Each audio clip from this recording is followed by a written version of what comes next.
This week on Red Ink, we chat about the many traditions in cricket and how they've changed over and over and over again. So I brought my friend on to chat all about them. My name's Neil Manthorp and I'm unemployed. Manners and I spent a lot of time touring together over the last few years, including sharing a hotel room at one stage. So I know what pisses him off and I know what pisses me off. And it's mostly people whining about the game when they know next to nothing about it. What people often call tradition is usually just what they can remember. And so this episode is clearing up just how much cricket has changed over the years.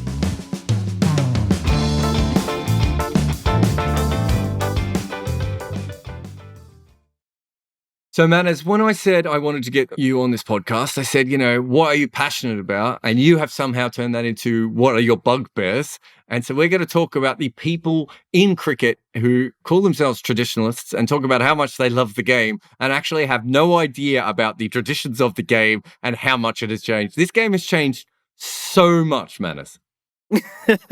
That's once a subject that I have absolutely no indifference to. I either completely leave it or I get really hot under the collar. People who say, just leave this game alone. It's perfectly fine. It's been going for 140 years. Why do you want to keep changing it? Well, I've got a list which has doubled in length since you and I exchanged notes over this. I've got like 30 key aspects of the game and only one, maybe we'll save this till the end, that I can find has not been changed at some point. Very interesting. Well, I'm going to go through a couple of the worst ones, just off the top of my head. The super sub condition in one-day cricket, where they basically came up with a plan where you couldn't use your super sub in any way, shape or form to help your cricket team. And I can't remember what period it was. I think it was just before World War I. They looked at having nets around the grounds, and it was some sort of extra boundary section that they were looking for. Those are about the only two that I can think of that were absolutely horrendous. There are some others that haven't worked for many different reasons, but start me off. Where are we going, Manners? Where to start? Well, the length of an over, the length of a test match. That's the one that really got me hot under collar just recently, when people saying, test cricket has always been 5 days. Leave it alone. Why do you want to make it 4 days? And I do get a bit animated about this because, do you know what? As long as conditions are the same for the two teams playing, fine. So the Ashes, why can't you leave the Ashes at 5 days? That's an iconic test series. Why can't you leave England-India? The really big test series. But if Afghanistan play Ireland in a test series, if they want to play each other and lose $1 million a game, why would you want them to play it over 5 days? It's a nonsense, isn't it? I mean, and for a scheduling point of view, for countries like South Africa, Sri Lanka, or, the test-playing countries which are also losing money, it makes perfect sense. Thursday to Sunday, 3 days off, Thursday to Sunday, 3 test series in 3 weeks. So I understand the arguments, and you make several very good ones for why it will change Test cricket, but think of all the things that have changed Test cricket. It's a fundamentally different game. I mean, number of bouncers per over, that's the one that really gets me. In 1991, number of bouncers was limited for the first time because the rest of the world had to find a way to stop the West Indies from beating everybody. But there's so many aspects of the game that have changed absolutely fundamentally. So don't get so hot under the collar about 4-day cricket. It's quite interesting. I don't know how many people know that it started as a 3-day affair in England. So it was 3 days in England, 5 days in Australia. And there was obviously often 4-day tests. There were timeless tests. Not to mention the amount of tests that we had where we had a break in the middle, a rest day. What a phenomenal thing to think of now that we literally just went, everyone needs a Tuesday off, don't they? Let's have a break here.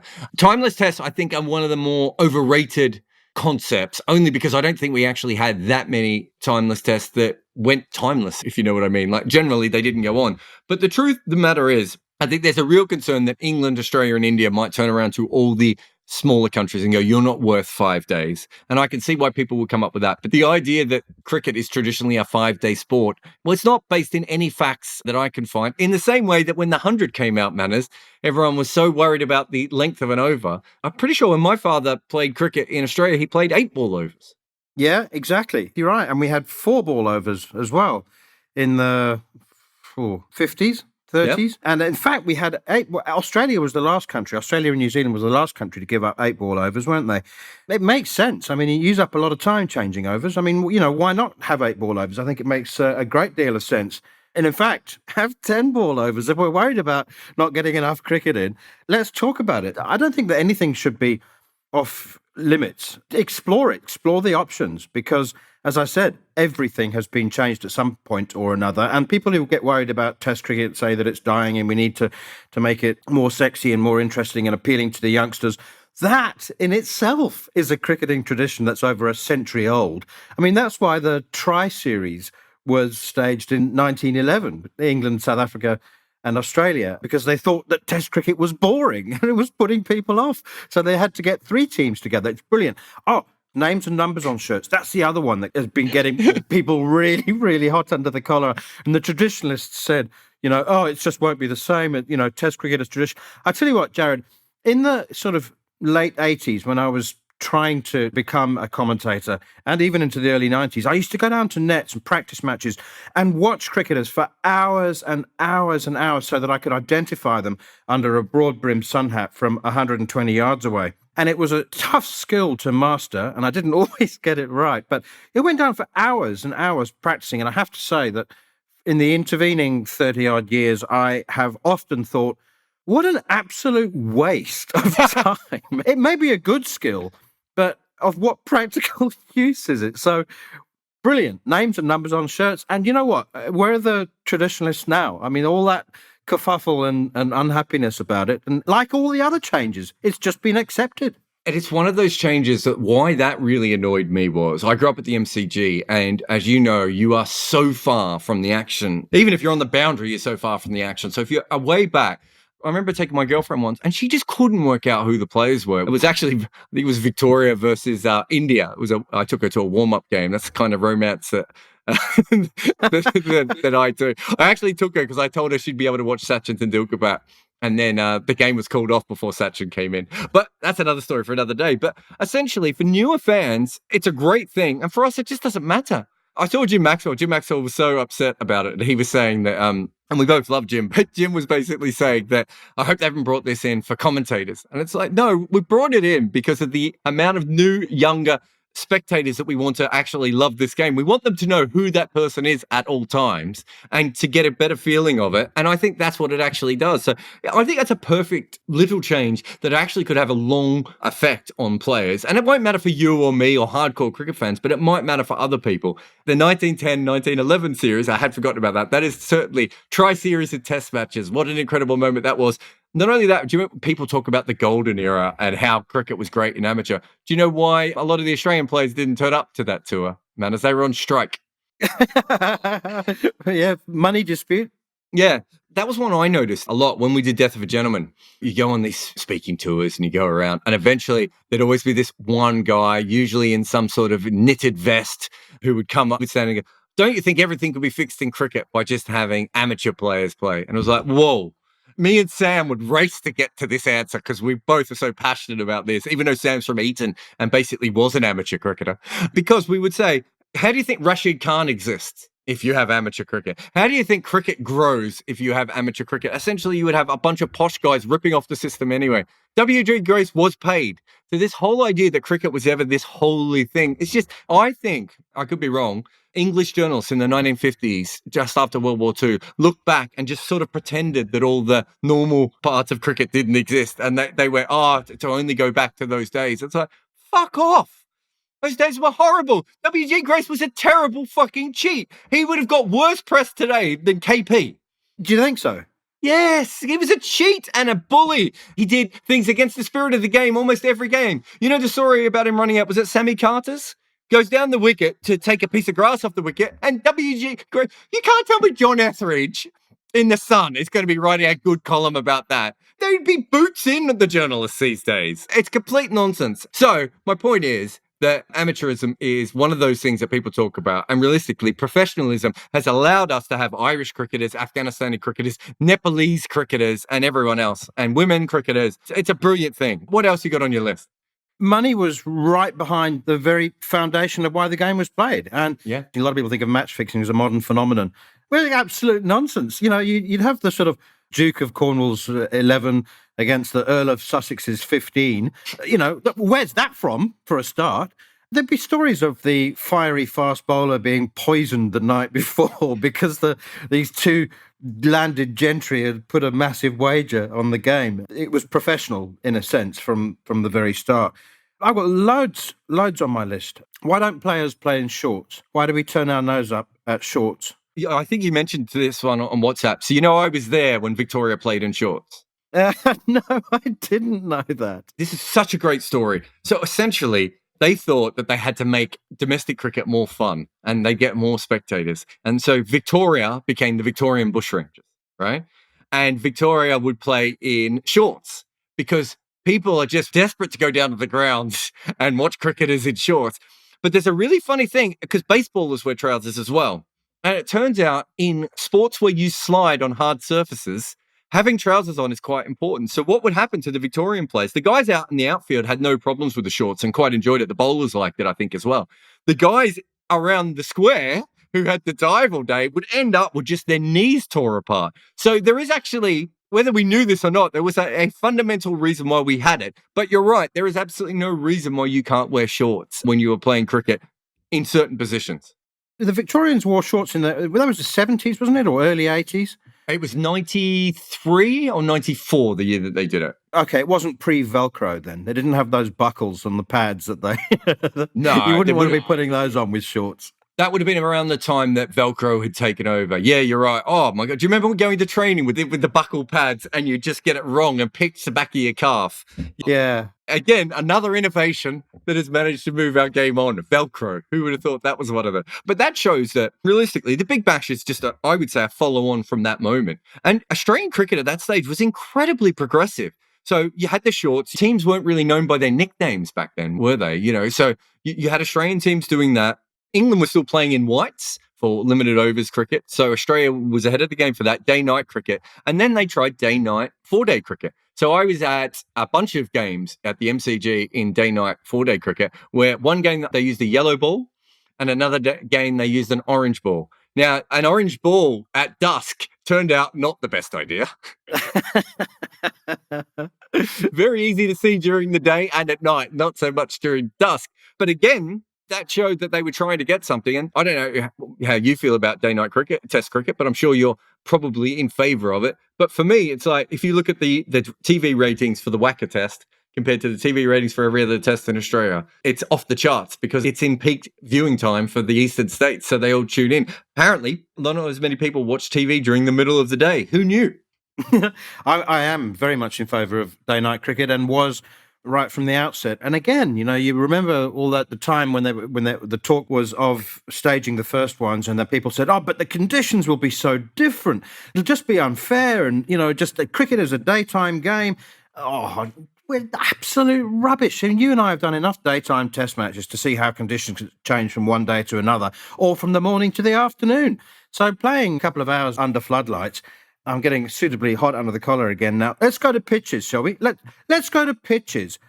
Pitch has always been cut. No. Not only has the pitch always been covered, it used to be completely uncovered, remain uncovered. It wasn't until 1910 that cricket started covering pitches at the end of play overnight. And then it was only the pitch ends, wasn't it? Mm. And since then, so then it was the pitch ends, then the whole pitch, then the bowler's run-ups, then the whole of the square. And then there was a debate about leaving the pitch uncovered and just covering up the bowler's run-ups. So you would have had fast bowlers running in like Merv Hughes on damp run-ups in some games. And as I said, as long as it's the same for the two teams, the sort of people who concern themselves with preserving the sanctity of records. Do you remember when there was debate about Ireland and Afghanistan? Well, not even that, Sri Lanka. Anytime there was a new team given test playing status, people would say, like, "Oh, no, it'll just invalidate all the records. Teams will be scoring 700 and 800 against them." That does amuse me. I mean, how many records are there in test match cricket that deserve to have an asterisk by them because the conditions were so alien? Yeah. County cricket, very different, declaration bowling, that kind of thing. But in all fairness, Matthew Hayden scored 380 against a not very good Zimbabwe team. The day-night thing and then the pitches all plays together because when that happened, Ian Botham and a bunch of people on Twitter and social media and former players all said, "Oh, well, you have to throw all the records out now because it's a completely different game," right? Now, those people don't look at cricket records all the time. They also don't contextualize them in any way, shape, or form. So if you go through that entire history you talked about, you missed out a couple of things of which you'll know a bit about. So basically, up until 1900, we didn't use liquid manure uniformly in cricket. So I think it was about 1895 that it became in. So before that, the reason that was so hard to bat in international cricket and first-class cricket is literally the ball would hit little chunks of shit on the pitch, right? And fly around, right? Now, that's why George Lohmann's record is so good. And that's why W.G. Grace is seen as a great, despite the fact he's only got a batting average of mid-30s. It's because a batting average of mid-30s, when you're literally having to face balls coming off shit, is quite tough. You then have the fact that South Africa won their first Test series on what surface? Matting wickets.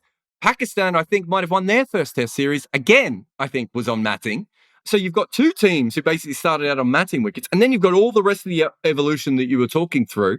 Not to mention the quality of the balls has changed. The quality of the bats has changed. The size of the ground, the general upkeep of the ground has all changed.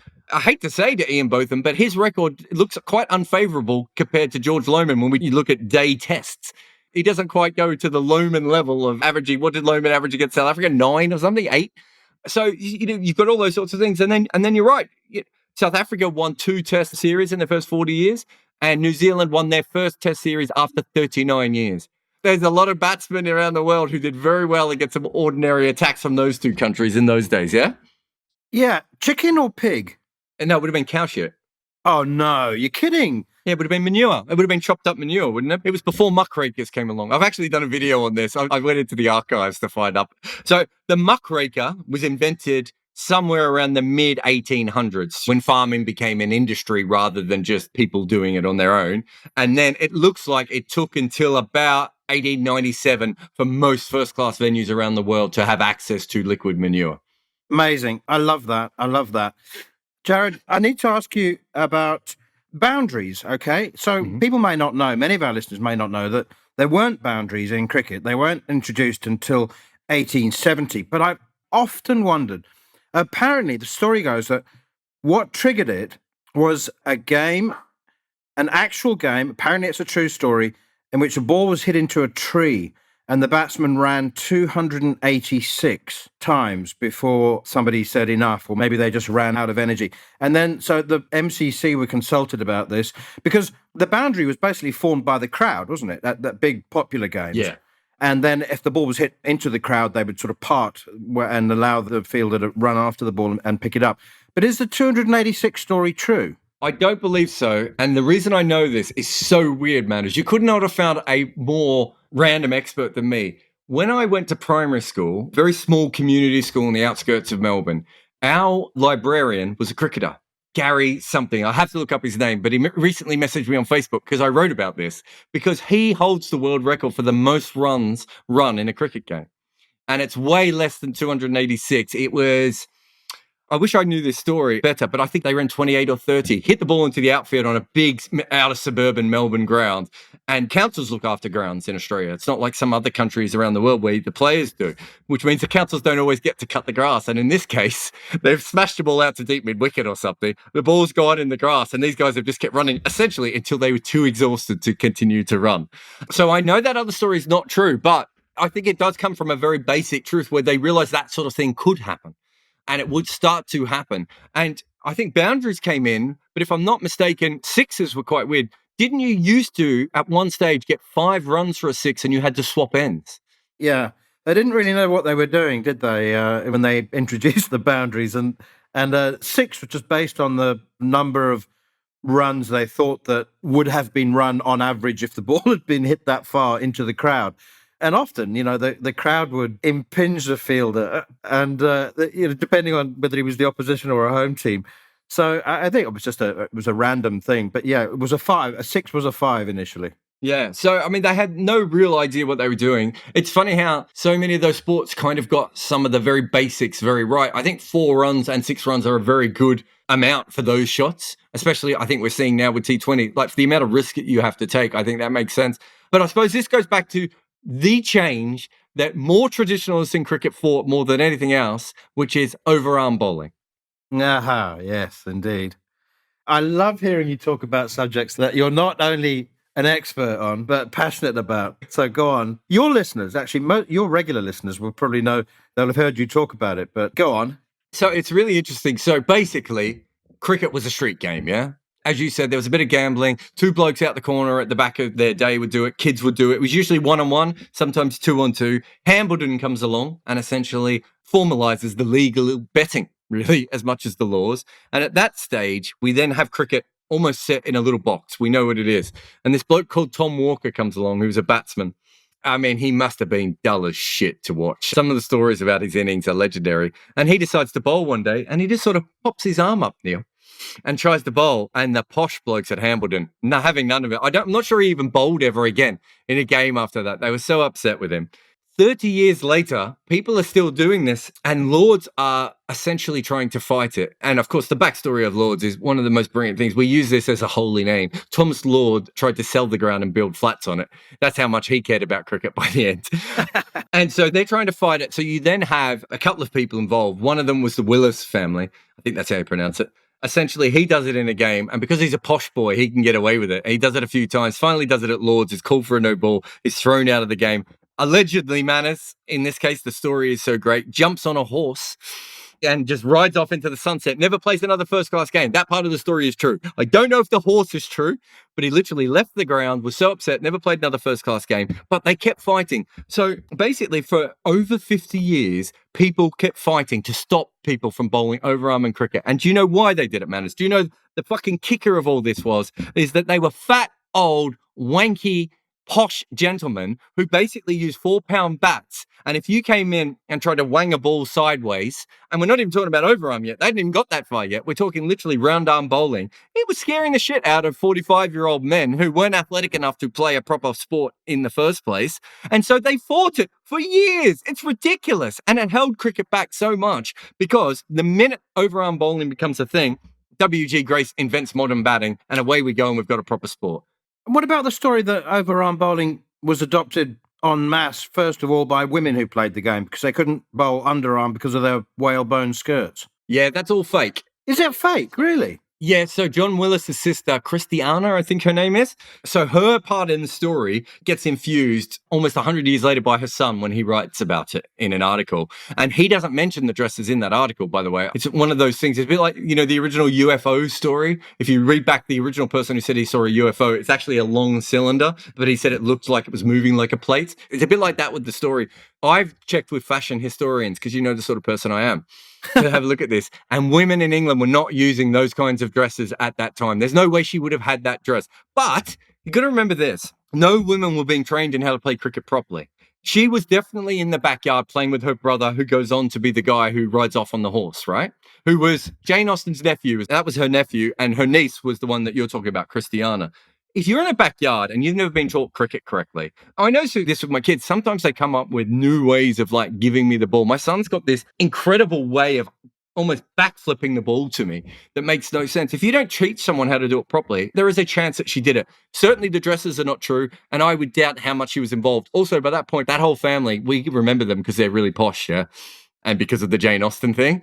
In actual truth, there is no doubt that for probably best part of 100 years, kids on the streets, posh and poor kids, been playing this game and probably bowling with round arm. So there you go. But had we not done that, this game wouldn't exist. It just wouldn't exist as a sport. It would be a parlour game. Well, not a parlour game, an outdoor parlour game. Croquet. It would be croquet. Croquet, exactly. That's exactly what I was thinking. We go back 150 years. Men were playing this game wearing cravats and jackets.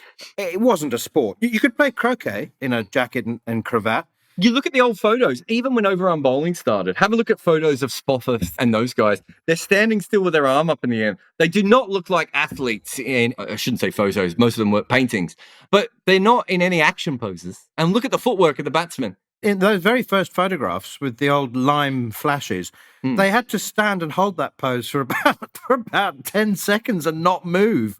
So, they're not surprised there weren't too many action shots. Why don't we let modern cricketers field in gloves? Oh, and we haven't mentioned runners either. The gentleman to whom you refer used to, they wouldn't even pull a hamstring. They'd just get their butler to come and run for them. I think it was Arjuna Ranatunga's fault, wasn't it, that runners were outlawed in the modern game? I don't know if it was him. I think he's remembered as it because he was the one that exploited the rule better than anyone else in modern cricket. Was it Ian Healy who said to him, "You don't get a runner for being a fat prick"? It was Healy that said that. I reckon it was Sehwag that they were targeting when the actual law changed, if it was any international cricketer, because I think he had started to do it. But you're right, it's a really interesting one too, because baseball, I think, probably took that from cricket. They have these substitute runners occasionally, don't they, that come in and just do runnings. So obviously there was a crossover there. But in cricket, yeah, it was because of the lack of athletes. That was a big deal when it changed. I think it's actually probably for the better, because I think runners were funnier.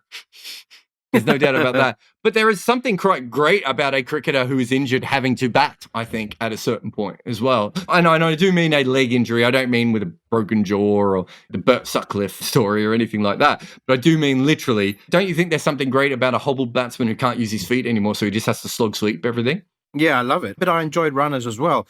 I'm just saying it's a pretty fundamental change. I mean, that doesn't take too much of a leap of the imagination to say that results of some very important matches would have been different. Not that many, but it's a fundamental change anyway. You see, a lot of changes over the years, recent years, have been brought in or motivated by player safety. So I'm thinking about where everyone complains about overrates. I think teams might get on with it a little bit more if you said this whole thing about lunch being 40 minutes and tea being 20 minutes, actually, you carry on until you finish your 30 overs. That might be a good motivating thing. But then somebody's going to come along and say, no, that's health and safety, mate. You won't get away with that. That'll never be passed. And a lot of things have been changed, extra water breaks. A lot of things are based on health and safety and potential litigation.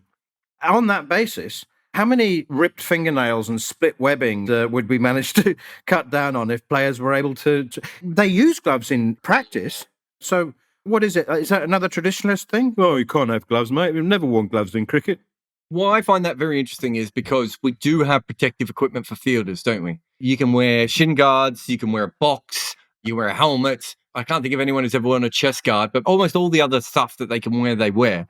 And we see that as safe. But you're right. I mean, it does make sense. I wonder what kind of gloves you would have to wear that would make those things that much safer. But perhaps you're right. The ones that they use in the fielding practice could be certainly something that we could look at. Would it not just improve the standard of cricket because people would take more catches? Is that not a good thing? Yes, definitely. And also, it would be a bowler's aid.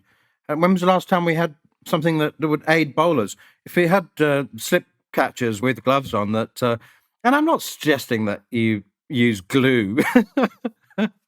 Well, players have done that, though. Slip fielders use resin and things, don't they, sometimes in their hair? I mean, that is something we used to talk about in club cricket, players doing stuff like that. So I'd be shocked if international cricketers haven't done that. Especially so, Aussie rules football, they use resin a lot in their hands. They used to.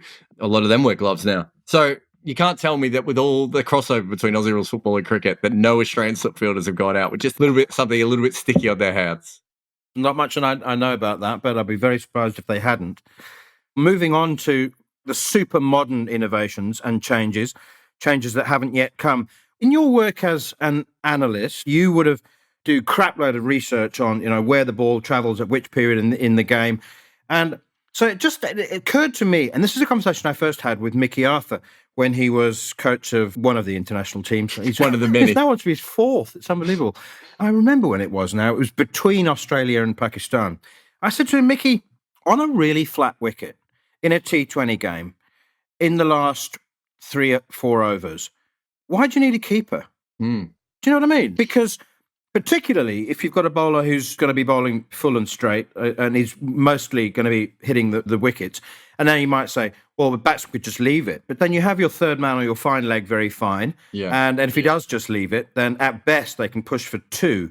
Batsmen, they're not going to be that happy with 2, are they? They're looking for 4s and 6s. And there's a rule that says you can't have your designated wicketkeeper. You can't have him like standing at gully. So you dispense with the keeper completely. You take the pads and the gloves off and you don't have a keeper. Not all the time, obviously. This has happened. No, I didn't. Yeah. So 5 years ago, Northants tried it. Maybe 4 or 5 years ago. So you're right. And an analyst like me probably came up with it, or a random cricket person probably came up with it. Must have been a very hard thing to convince the team to go with it, but they didn't find it worked. I think if you think Andre Russell's batting on that flat pitch, and you can set up a situation where you basically have, as you said, maybe a third man or a final, whatever it is, whatever system you think would work. And at the very worst, he's going to get 2 a ball. He scores at more than 2 a ball. Like Andre Russell legitimately in a normal situation scores at more than 2 a ball at the death. If he's already 70 off 30 balls and he's in at the death, for me, I'd rather him miss the odd ball and get 2 runs from that than I would something else. I think you'd have a very fine third man that should be able to cut it off. You could only do it with someone who's bowling slow balls, because otherwise they'd just go for 4 all the time. So that'd be a slow ball bowler with a very fine third man, and then you just have a umbrella field on the deep boundary, on long on, mid wicket, and all that, maybe long off as well, out. And you just bowl very slow balls at and around middle and leg stump. And perhaps it could work, but Northants did try it, so it will happen again. One of the things that I think will happen, and I discussed this with some of the Scotland players when I was there, they were like, what's next? And I said, well, for me, you've got one guy at one end. Let's say you've got Sunil Narayan and Chris Lynn playing in a game, right? Chris Lynn scores at something like 12 or 13 runs and over against seam bowling. Sunil Narayan scores at something like 12 or 13 runs and over against spin bowling. Why would they take a single? If you're facing seam and you're Chris Lynn and you've accidentally hit the ball to deep backward square, why take the one and get the bloke at the other end who's only going to score at 6 or 7 runs and over? Just stay there. Literally just go, I got this end.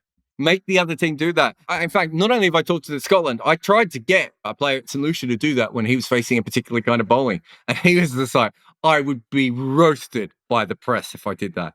And I was like, oh, who cares? What do you mean?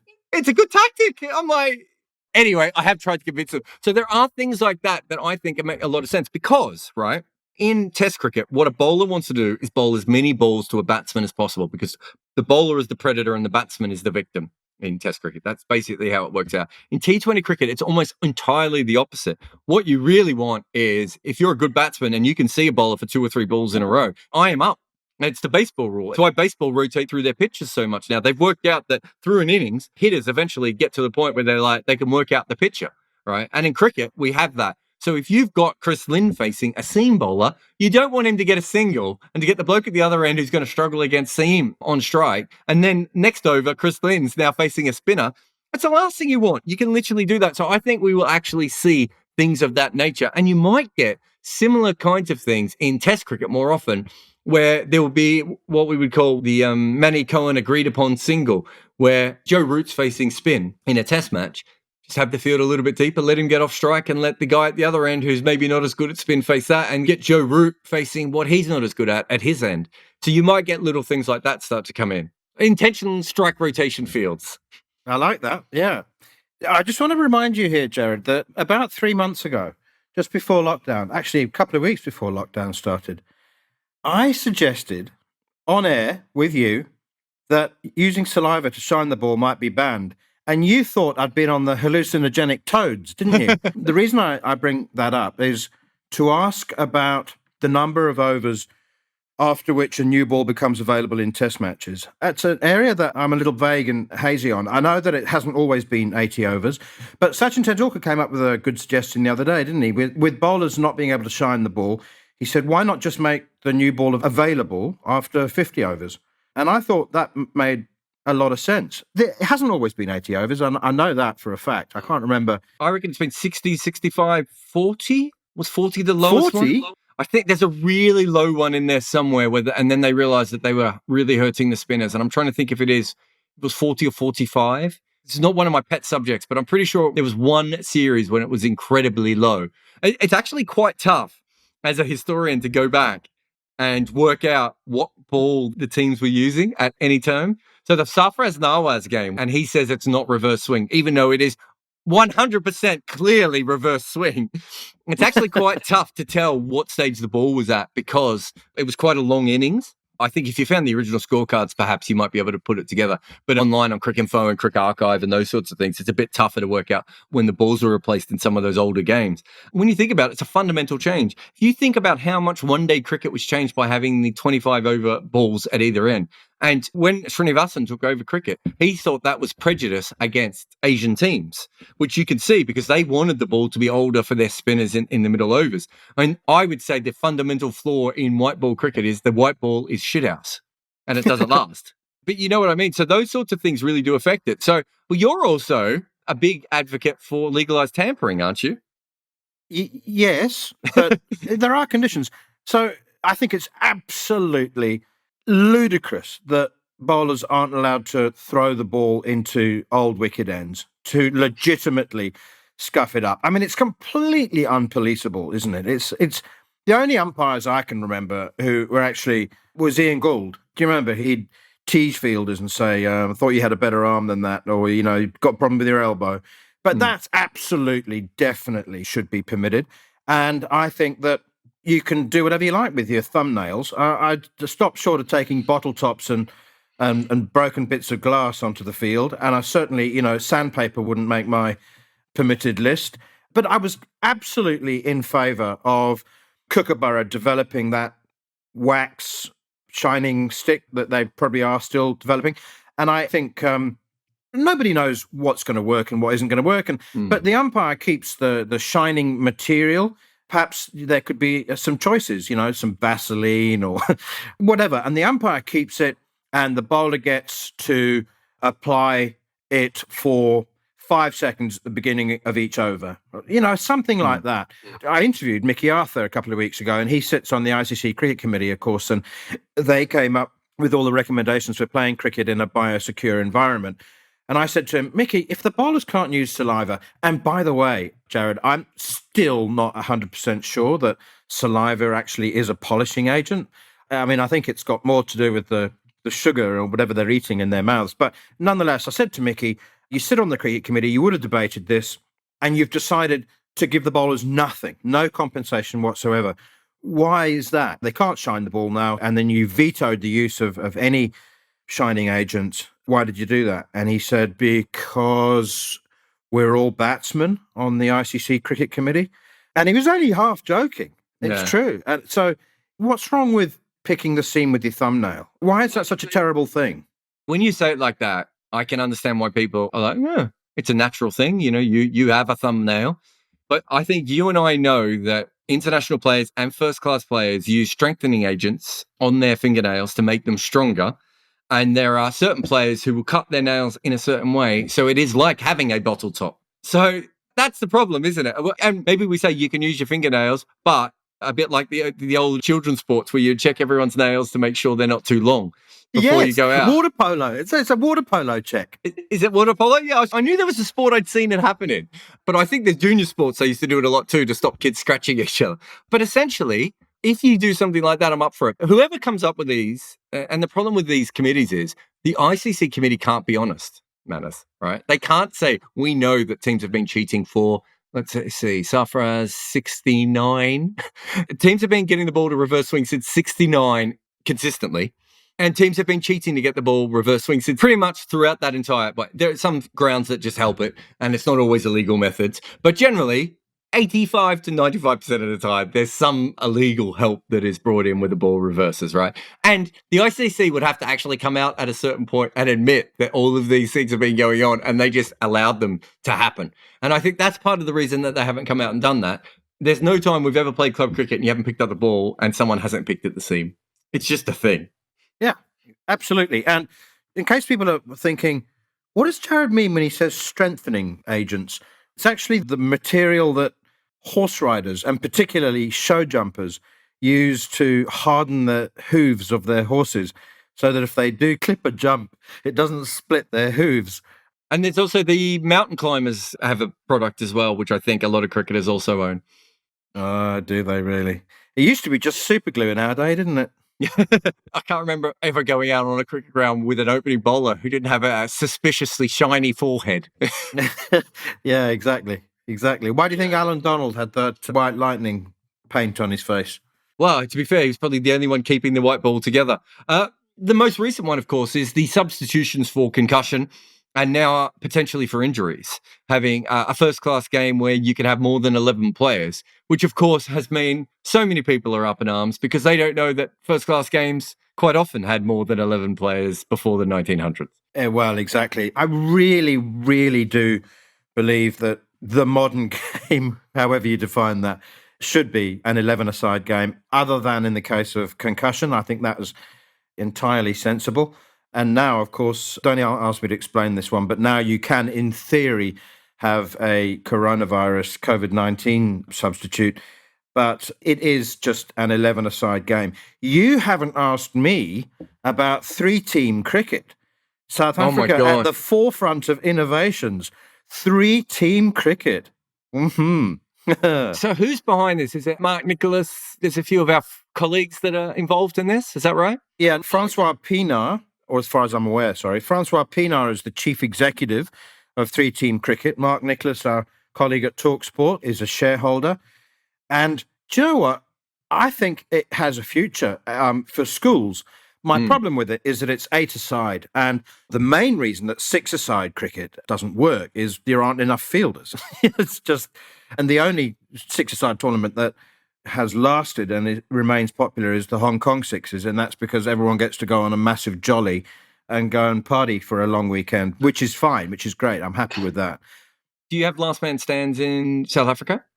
It's part of three-team cricket. No, there's actually a competition that I think started in Australia and is now sort of filtering around through the UK and other countries around the world, and it's an actual competition called Last Man Stands, although it also has the last man stands rule. It is 8-a-side cricket, and it's actually been quite popular with people finishing work and going to play a quick game of cricket. So I think 8 is the sort of amount of people that you can cover the field a little bit more. I think you're right, 6 doesn't make any sense. I don't know if you've ever played in a 6-man team, but you just end up on a boundary 100 meters from everyone else. It's such a pointless exercise. It doesn't make any sense. Whereas 8-man cricket, there's a little bit more of that. So it can make sense. So it's interesting. What I don't understand is, have we not invented a format of cricket where young kids are going to be off the field more often than not because their whole team isn't being used? Or have I not looked at the regulations?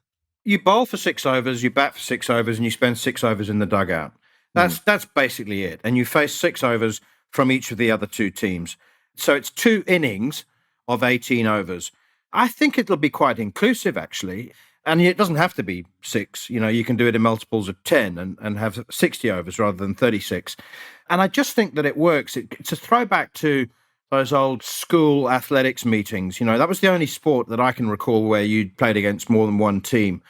And I think it could work. But at international level or at senior first class, even club level, I think it's a gimmick. And I think the company has been trademarked and it's a money-making tool for the shareholders involved. But I'd be quite in favour of trying it out at school levels because everybody gets to bat and bowl, probably more chance of everybody getting to bat and bowl. And there's even talk about, you know, rotating the fielders. And I know this will sound patronising, but it's a childish concept. And I mean that in a good way. It's quite interesting. We're just getting to a point where we are exploring what can be done with cricket. So the 100, let's be honest, the way that they released it and organised it was a clusterfuck of an omnishambles. But the basic premise of making T20 cricket much different to Test cricket and one-day cricket is a solid marketing idea. And there's like really little things that I think we're so wedded to because we're traditionalists. I'd used air quotes there. That won't work well on the podcast, but you understand what I mean. Whereas in actual fact, we want fielders to be at their absolute maximum. We want the Ben Stokes catch and the Sheldon Cottrell catch to be a normal event. And at the moment, having worked with cricket teams, you understand the amount of effort that your best fielders have. They spend all their time sprinting from end to end. There's no reason why we can't have 10 overs from one end and then 10 overs from the other end. In fact, the only reason I could find that wouldn't work is that it might be too intense for an umpire to do 10 overs without a break. But I think they'd eventually get used to that. There are heaps of things that we could do that would be quite interesting. Like we could actually take T20 cricket, make it really hyper specialist in a way that Test cricket, one day cricket won't ever need to be. So you could pick 5 specialist bowlers and 10 specialist batsmen, and you could do all those sorts of things if you're willing to experiment with the game. That would actually improve the quality of the cricket on the field. It would bring in other problems. But the biggest problem now is that no one is really running cricket. And so that you have the 3-team thing, and you have the 10 over thing, and you have the 100 over thing. And you're going to have all these different little, subsections. There's a certain point where cricket is spending more of its time eating itself than it is actually growing itself. Yeah, it doesn't have to be 10 overs from one end followed by 10 overs from the other, but five, 5, 5, 5, 5. There's a lot of changing of ends that goes on in cricket, and it takes up a lot of time. Even if you just had 2 overs from each end, just have 12 balls from one end. I enjoy that. A little while ago, you were talking about shithouse innovations, like completely nonsensical rules, and you wrote something quite whimsical and very critical of the changes being proposed, or they may even have been sanctioned already now in the Big Bash. What amuses me there is that Cricket Australia can't just say, we expanded too much, there's too much of it, people are bored, we need to go back to a manageable size, 6 weeks is too long for a tournament. That's just no. We have to innovate. Let's get the men with ponytails into our marketing room and get them to come up with something exciting and sexy. I thought that the bonus point for the team ahead after 10 overs was interesting, and I thought about that, and I can see it being both a complete shower of shit and being quite fun. It's like a mini power play in the middle. But the really, really stupid one for me is in a game that it's all about speed, fitting it into 90 minutes each innings, keeping it rolling, so you have to bowl no balls again, but you have to bowl. Hang on, what was it? What was the thing about wides that they were introducing? So a wide is now a free hit. So how long is that going to take? Yeah, well, there'll be more balls in the boundary because, if you look at it purely on a mathematical thing, a free hit goes at 12.2 runs and over, and a normal ball goes at 8 runs and over. So you've basically completely changed everything. It's so weird because there are actual things that they could do. And I think the 100 tried to do this and just got up its own arse a little bit and maybe didn't have adults in the room. And I say this, Trent Woodhill was in the room, one of my friends. I make fun of him all the time, so it's okay. But I think they needed a couple of adults in the room to literally say, innovation is great. And there are things that we can do that can move cricket forward right here, right now. And it will make the game more entertaining and more fun and maybe more captivating for fans, right?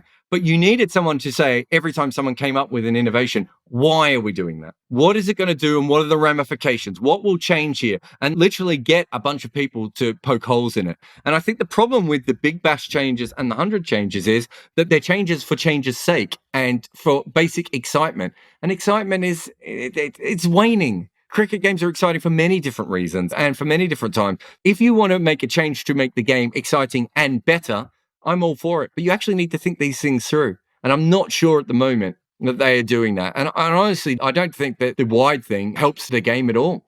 It's one of those things, isn't it? There's a bunch of things that you always get. So when the 100 went to Mumsnet and they said, are you more likely to come to this thing that you don't like if it's shorter, right? And my basic thing of always is, yeah, if you could make Russian films half an hour shorter, I'm more likely to watch them, right? I'm still not going to watch a Russian film. I actually like a lot of Russian films, so that's not a perfect analogy. But the ballet, if you made the ballet 10 minutes shorter and you told me it was going to be shorter, I'd be like, yeah, I'm more interested. I'm still not going to go because I fundamentally don't like the ballet and I don't understand the ballet. I'm not interested in the ballet. Making it 10 minutes shorter is not going to do that. And I think that too many of these changes are things like that. Wouldn't it be great if there were more sixes? So yeah, I don't like that thing, but when they hit that thing really far, how many great games of cricket there's not a six even hit in? It's looking through those sorts of things. And that's where these problems come about. There are many problems within our sport that we could fix. And instead, we've got these two sides going on at all times. It needs to be more exciting. Nothing could ever change. And so there's actually a middle ground where we can improve things and we don't do anything to do with any of that. I give you a perfect example of this. There is absolutely no reason to use the heavy roller on a cricket pitch once the test has started. It is supposed to degrade. I like that a lot. And I was wondering if you were going to mention it. There's many proponents of the theory that the roller should not be used at all, just a brush and a sweep.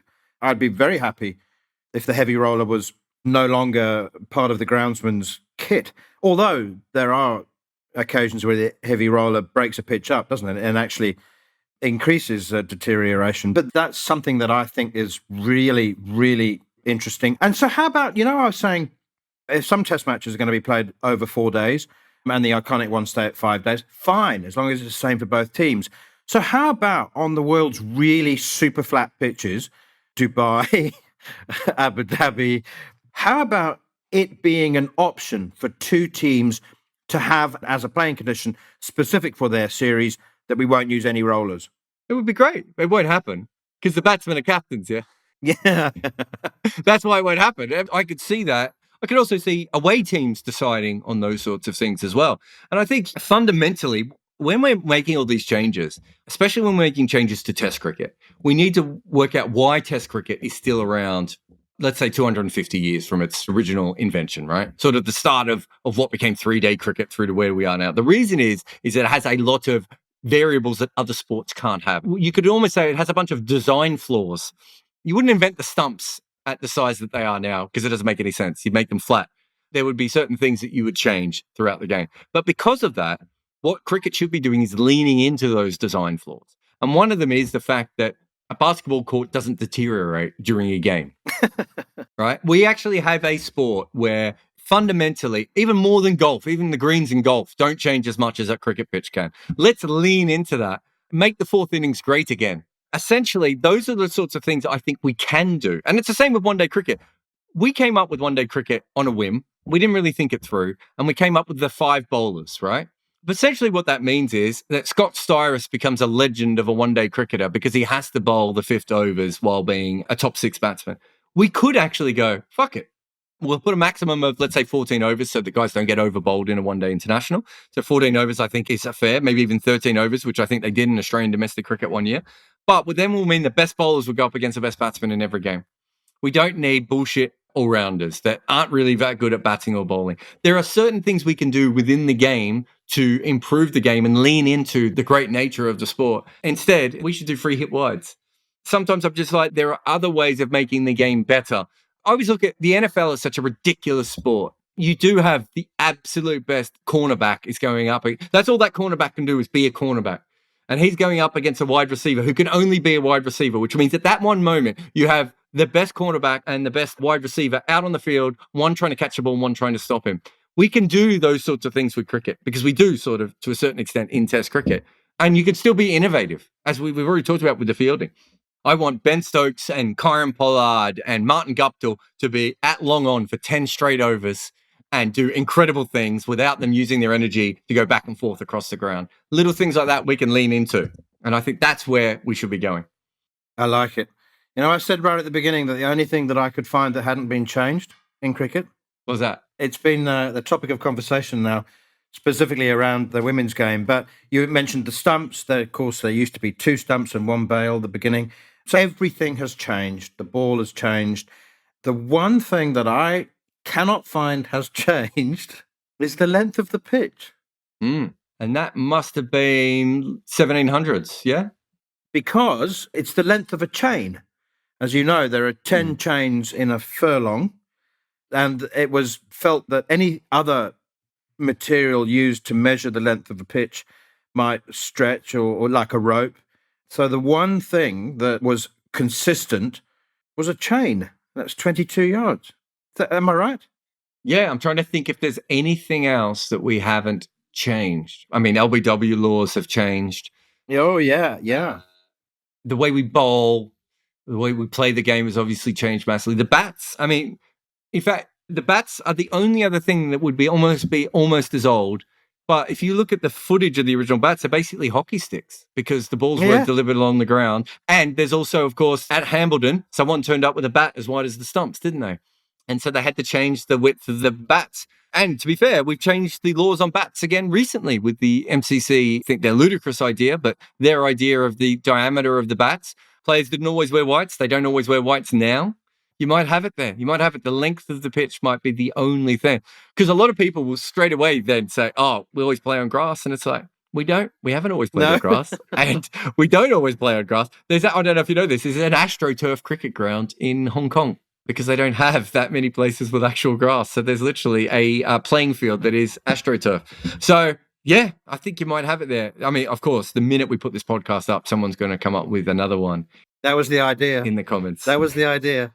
Now, just before you go, you have released an audio book of your original book, which I have somewhere downstairs. The title of your book is The Greatest South African Cricketers Ever. No, it's not called that. No, which one did you do? You've released a lot of books. There's the beer drinking book. The Beer Drinker's Guide to Losing Weight. Good luck finding that one. That's like 25 I've got it years. downstairs. Oh, have you? Of course I think do. I gave you one last time you No, I popped had it round. already. I don't know why I have it. I think I might have found it. You know, when you're in Headingley, they have that great old couple that run the book selling stand out near the rugby stand. I always pick like random books by my friends who, it's always the books that my friends would be embarrassed to actually be mentioned, like the beer drinking one. Although I'm sure you're proud of that. It's the Proteas, 20 years, 20 matches.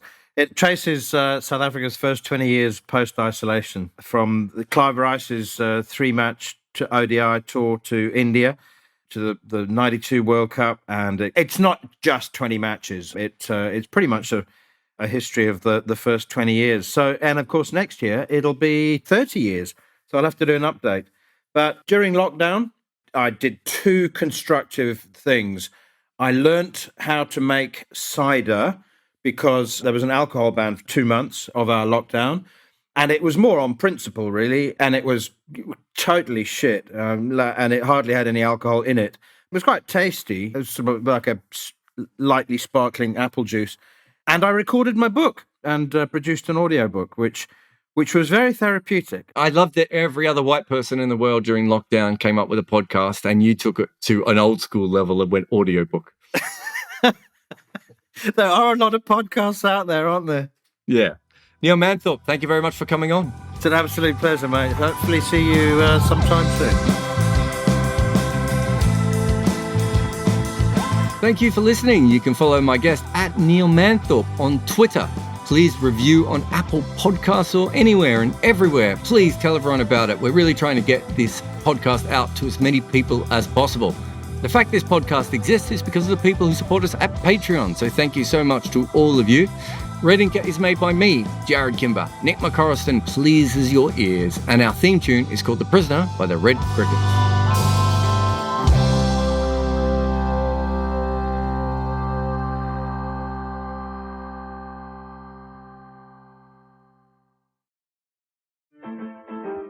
Red Inker listener, don't forget to also subscribe and listen to Double Century, a podcast where I trawl through old newspaper reports and bitter books from former players to tell the story of our great game. Find Double Century in your podcast apps.